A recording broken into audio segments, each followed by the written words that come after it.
Assalamualaikum warahmatullahi wabarakatuh. Shalom, salam sejahtera bagi kita semua.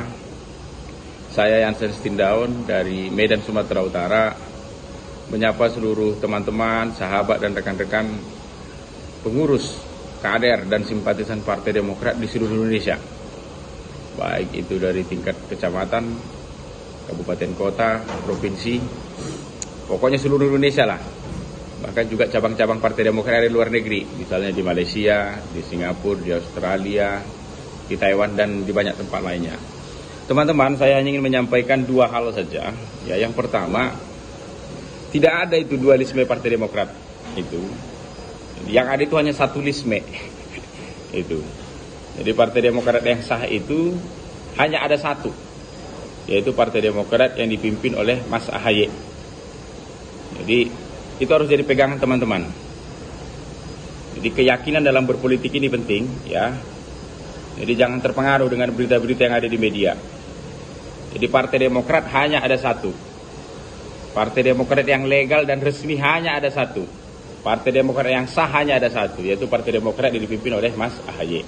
Yang kedua, saya ingin menyampaikan soal pertanyaan teman-teman begitu yang masuk ke saya terkait KLB di Sibolangit kemarin, di Deli Serdang kemarin. Itu. Setiap partai, setiap organisasi itu punya aturan main, termasuk kaitannya dengan soal KLB. Itu musyawarah luar biasa, kongres luar biasa, atau persamaannya lah begitu. Dan aturan main itu, ya khususnya partai politik ya, itu negara tahu, Menteri Hukum dan HAM tahu. Karena anggaran dasar, anggaran rumah tangga partai itu ikut juga disahkan, ya, oleh Menteri Hukum dan HAM. Jadi apa yang tertulis di anggaran dasar, anggaran rumah tangga Partai Demokrat? Jelas sekali. Syarat KLB itu ada 3. Jadi yang pertama itu adanya representasi keterwakilan DPC begitu. Kalau untuk KLB itu 50% di Demokrat. Kemudian DPD-nya juga harus hadir. DPD itu adalah pemimpin partai di tingkat provinsi. Kalau itu syaratnya 2/3 plus ya Majelis Tinggi Partai atau MTP. Jadi karena ini KLB begitu dan mereka buat kemarin itu terburu-buru, kan berat itu untuk kemudian memenuhi 3 syarat tadi. Jadi kita buang aja lah soal syarat keterwakilan DPC begitu, karena kan berat sekali tuh. Jadi 50% dari 514 DPC berarti 260-an sekian itu. Bilangannya aja ratusan, berat pasti itu dipenuhi itu. Jadi kita hilangkan aja lah untuk memotret KLB yang di Sibolangit kemarin yang mereka lakukan itu sah apa tidak begitu sesuai anggaran dasar. Kemudian MTP juga kita hilangkan aja. Itu kita hilangkan saja itu. Karena itu juga berat untuk mereka penuhi. Dan pernyataan Ketua MTP, Pak SB kan sudah jelas itu. Jadi tidak mungkin kemudian ada izin dari Majelis Tinggi Partai. Jadi cukup kita ambil syarat paling ringan. Yaitu syarat keterwakilan DPD. DPD itu kan provinsi, sebagaimana saya jelaskan di awal tadi. Provinsi itu kan cuma ada 34 di Indonesia. Tuh. Jadi kalau 2/3-nya itu berarti lebih kurang. Coba teman-teman buka kalkulator ya. Saya takut salah. Itu 22,6 sekian lah. Kalau kita itu bulatkan ke atas, maka 23 DPD berarti, 23 provinsi berarti. Nah, pertanyaannya kemudian sekarang ya, kalau kita ingin memotret KLB yang di Sibolangit kemarin, berapa DPD-nya yang hadir di acara itu? Nah, berapa DPD? Bisa saya katakan ya, siang ini tidak ada satupun DPD yang hadir di acara Sibolangit itu. Jadi 34 DPD di seluruh Indonesia ini solid di bawah kepemimpinan Mas AHY. Jadi pakai satu syarat saja ya, KLB mereka itu sudah tidak sah. Dan nggak mungkin itu disahkan oleh Menteri Hukum dan HAM.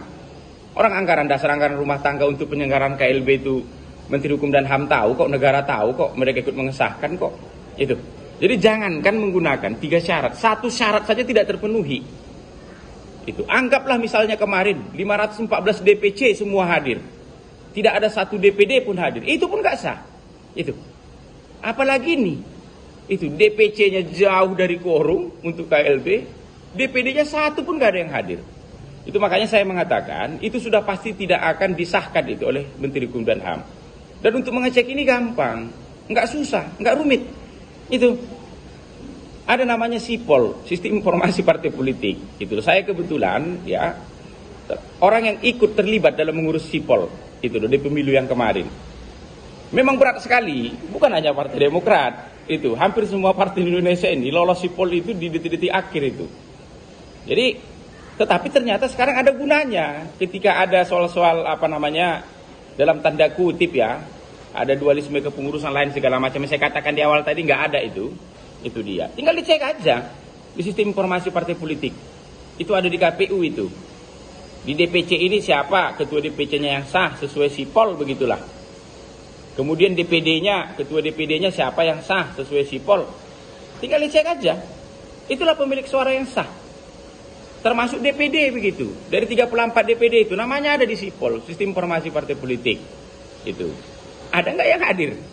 Ya, dapat saya katakan tidak ada yang hadir. Jadi teman-teman semuanya, pengurus Partai Demokrat dari seluruh Indonesia, tenang. Itu tenang. Tidak ada itu dualisme Partai Demokrat dan pasti tidak disahkan itu. Ini kalau menggunakan potret hukum ya. Karena ini kita bicara hukum ini, ya. Pendekatannya ini, metodologinya ini pakai pendekatan legal positivisme ini, hukum. Apa yang tersurat itu. Karena kita ini negara hukum, bukan negara kekuasaan, bukan maksud. Itu. Jadi kekuasaan sekalipun, negara sekalipun itu tunduk di bawah hukum, termasuk rakyat. Itu dia. Jadi teman-teman tenang semuanya, ya tenang, ya. Itu Demokrat yang sah itu, ya, dan sejak dulu juga sudah disahkan itu oleh Kumham. Itu hanya Demokrat yang dipimpin oleh Mas Ahaye. Jadi salam dari saya, Yansen Stindaun, dari Sumatera Utara, dari Medan Sumatera Utara. Horas menjuah membantah Gerina. Sehat selalu. Hidup Demokrat. Hidup AHY. Hidup SBY, hidup seluruh kader-kader Partai Demokrat di Indonesia. Kita solid, satu barisan di bawah komando ya Ketum Mas Ahaye.